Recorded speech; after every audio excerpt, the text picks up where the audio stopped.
भाग्य से बड़ा कर्म। जैसा मैं नीतू पांडे यूट्यूब चैनल पर आप सबका स्वागत करती हूँ। इस कथा का वर्णन विष्णु पुराण में मिलता है। मनुष्य के कर्म से ही भाग्य का निर्माण होता है, क्योंकि मनुष्य जो भी जैसा भी कर्म करता है उसे जीवन में वैसा ही फल प्राप्त होता है। अच्छे कर्म का परिणाम देर से मिलता है, पर वह ज़्यादा दिन तक टिकता नहीं है। पर जो गंदे कर्म करता है तो वह कुछ दिन सुख के जीवन तो जी लेता है, परंतु उसका अंत समय कष्टप्रद होता है। इसलिए भाग्य से बड़ा कर्म होता है। परंतु एक बात ऐसा भी है कि आप एक हाथ से अच्छा कर्म करते हैं और दूसरे हाथों से गंदे कार्य करते हैं या किसी के लिए बुरा करते हैं, तो याद रखिए उस समय आपका पुण्य नष्ट हो जाता है और फिर आप ईश्वर को कोसते हैं कि मैंने ऐसी कौन सी गलती की है जिससे मेरा बुरा हो रहा है। मनुष्य के अच्छे कर्म से ही उसके उज्जवल भविष्य की कामना की जा सकती है। जो आपसे प्रेम करेगा वही आपसे डरेगा भी, नहीं तो किसी की क्या पड़ी है। तो आज की कथा आरंभ करते हैं। प्राचीन समय की बात है। राजा पृथु के बहुत से पुत्र हुए, जिनमें से राजा पृथु का एक वंशज ज्यामघ हुआ और वो अपनी पत्नी शैव्या से बहुत डरता था। पर जहाँ डर होता है प्रेम भी वहीं पनपता है। लोग कहते भी थे कि राजा ज्यामघ कैसा है, अपनी पत्नी से कितना डरता है। संसार में स्त्री के वशीभूत जो लोग होंगे और जो लोग हो चुके हैं, उनमें से शैव्या के पति ज्यामघ का नाम सर्वप्रथम ही आएगा।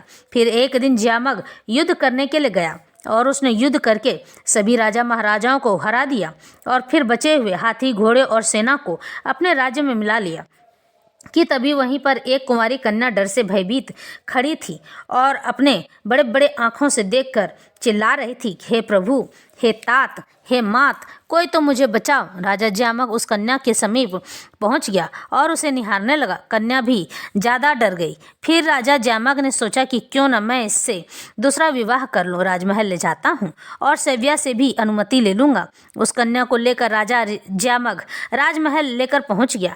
राजा के आने पर रानी शैव्या ने उसके आवभगत की पूरी तैयारी कर ली थी और राजा ने महल में प्रवेश किया। फिर थोड़ी देर बाद वह कन्या पीछे पीछे आ पहुंची। राजा के तो शैव्या ने देखकर अनदेखा कर दिया, लेकिन राजा से रहा न गया और राजा ने ज्यों ही यह कहने के लिए मुंह खोला, त्यों ही शैव्या ने पूछा कि यह कन्या कौन है। तो राजा ने शैव्या से डरते हुए कहा कि यह तुम्हारी पुत्रवधू है। शैव्या जोर जोर से हंसने लगी और बोली, पुत्र तो है नहीं, पुत्रवधू ले आए हो। तो राजा ने कहा, जब तुम पुत्र को जन्म दोगी तब अपने पुत्र का विवाह इसी कन्या के साथ करूंगा। और न जाने उस समय माता सरस्वती राजा ज्यामघ के जुबान पर आ बैठी थी, जो कि कुछ समय के पश्चात शैव्या गर्भवती हुई और फिर उसने एक पुत्र को जन्म दिया।